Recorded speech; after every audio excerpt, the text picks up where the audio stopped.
Hi hello തെണ്ടക്കാൻസാണ്.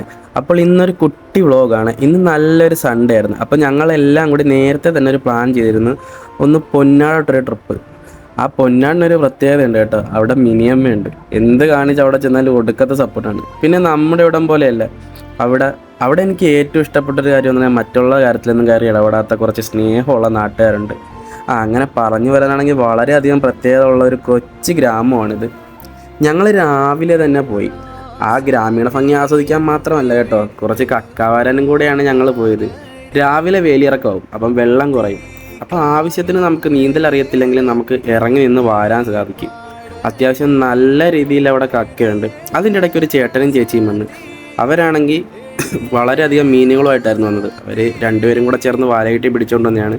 അതിൽ നല്ല മുഴുത്ത കരിമീനുകളും ഉണ്ടായിരുന്നു, കാളാഞ്ചികളുണ്ടായിരുന്നു. പക്ഷേ ഞങ്ങളുടെ ഈ പൈസ ഇല്ലാത്തതുകൊണ്ട് ഞങ്ങൾക്ക് വരാൻ പറ്റില്ല. പിന്നെ അത് തന്നെയല്ല, ഞങ്ങളുടെ സ്പെഷ്യൽ കക്കയായിരുന്നു, അതുകൊണ്ട് ഞങ്ങൾ അവരുടെ അത് വാങ്ങിച്ചില്ല. അങ്ങനെ മിനിയമ്മ അവരുടെ നിന്ന് കുറച്ച് മീനുകളൊക്കെ വാങ്ങിച്ച്. അത്യാവശ്യം നല്ല വലിപ്പമുള്ള മീനുകളായിരുന്നു. അവർ നല്ല വൈപ്പടിച്ച് രാവിലെ ഭാര്യയും ഭർത്താവും കൂടെ പോയി പിടിച്ചുകൊണ്ട് വരുന്ന മീനാണ്. അങ്ങനെ ഞങ്ങൾ കക്കയെല്ലാം വാരി ക്ഷീണിച്ചിരുന്നപ്പോഴത്തേക്കും ഞങ്ങൾക്ക് കഴിക്കാനായിട്ട് മിനിയമ്മ കുറച്ച് ഇഡലിയും സാമ്പാറും ഉപ്പുമാവും പഴവും ഒക്കെ തന്നു. ഞങ്ങളൊരു 8 പേരോളം ഉണ്ടായിരുന്നത്. അത്രയും പേരുടെ വയറും മനസ്സും നിറയ്ക്കുക എന്ന് പറഞ്ഞത് അത് വലിയ പാടാണ്. അമ്മ ഞങ്ങളുടെ വയറും മനസ്സ് നിറച്ചാണ് അവിടെ നിന്ന് വിട്ടത്. പിന്നെ അതിനുശേഷം എല്ലാവരും വീട്ടിൽ പോയി ഒരു കുളിയൊക്കെ പാസ്സാക്കി പെട്ടെന്ന് തന്നെ ഞങ്ങളുടെ പരിപാടിയിലേക്ക് കടന്നു. കക്ക പുഴുങ്ങലായിരുന്നു ആദ്യത്തെ പരിപാടി. ആദ്യം അടുപ്പിലേക്ക് കുറച്ച് വെള്ളം വെച്ച ശേഷം അത് നല്ലപോലെ വെട്ടി തിളച്ച് വരുമ്പോൾ അതിൻ്റെ അകത്തേക്ക് കക്ക ഇടും. തിള പൊട്ടിക്കഴിഞ്ഞാൽ പിന്നെ കക്ക താനെ തുറന്നു വരും. കക്കയും പാൽക്കപ്പയും മീൻ വറുത്തത് അതായിരുന്നു ഞങ്ങളുടെ സ്പെഷ്യൽ. അപ്പോൾ ഓരോരുത്തരായിട്ട് ഓരോന്ന് സെറ്റ് ചെയ്തുകൊണ്ടിരിക്കുകയായിരുന്നു. അങ്ങനെ കക്കയൊക്കെ വേർതിരിച്ചെടുത്തു. പിന്നെ ഞങ്ങൾക്കെന്ന് പറഞ്ഞാൽ പാചകമായിരുന്നു. പാചകം ചെയ്യാൻ തുടങ്ങിയപ്പം ഷെഫുമാരെ തട്ടിയിട്ട് നടക്കാൻ വരാത്ത അവസ്ഥയായിരുന്നു. ഇപ്പുറത്ത് കക്ക സെറ്റാക്കുമ്പോൾ അപ്പുറത്ത് കപ്പ സെറ്റാക്കും. അങ്ങനെ കപ്പ നന്നായിട്ട് പുഴുങ്ങി അതിലേക്ക് ഉള്ള വെള്ളം ഊറ്റി മാറ്റിയിട്ട് ഒരു ചരുവത്തിൽ അത് പിന്നെ ഇടുക.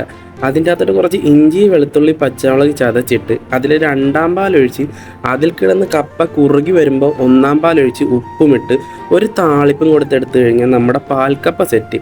പിന്നെ കക്കയ്ക്ക് സബോളയും പച്ചമുളകും ഇഞ്ചിയും വെളുത്തുള്ളി എല്ലാം കൂടെ വഴറ്റി കക്കയും ഇട്ട് മുളക് പൊടി ഇടണം. പക്ഷേ മെയിൻ അതല്ല, കുരുമുളക് പൊടിയാണ്. അങ്ങനെ കുരുമുളക് ഇട്ട് അതിൻ്റെ അകത്ത് കിടന്ന് വഴറ്റി നല്ല മുരിച്ചെടുത്ത് കഴിഞ്ഞാൽ അതും സെറ്റ്.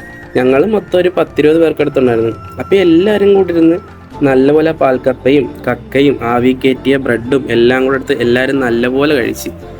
അപ്പം നമുക്ക് പറയാനുള്ളതെന്ന് പറഞ്ഞാൽ നമ്മളത് ഉണ്ടാക്കുമ്പോഴല്ല, അത് മറ്റുള്ളവർ കഴിക്കുമ്പോൾ നമുക്കൊരു സെൽഫ് സാറ്റിസ്ഫാക്ഷൻ ഉണ്ട്.